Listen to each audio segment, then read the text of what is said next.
রাতের অন্ধকারে দেখি, দিনের বেলা তো আমরা বিধায়ককে দেখি না। অনেক সময় যোগাযোগের চেষ্টা করি, আমরা বিধায়ককে পাই না।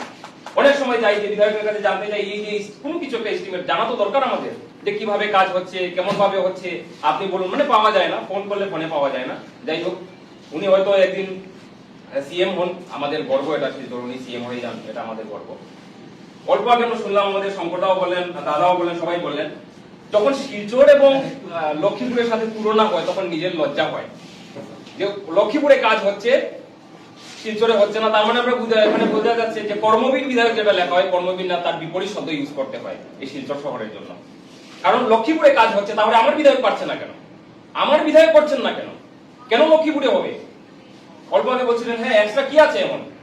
আমরা যদি নাম ধরে বলি যে আমাদের কৌশিক রায়ের কাছে এমন কি আছে যে আমাদের বিধায়কের কাছে নেই, আর যদি না থাকে যে বিধায়ক আমাদের স্পষ্ট করুন, আমরা চেষ্টা করবো আপনাকে সেটা ছিনিয়ে আনার জন্য। কারণ আপনি আমাদের বিধায়ক, এই শহরের বিধায়ক, এই সবার বিধায়ক। কি আর বলবো, এটাই আমাদের দুর্ভাগ্য।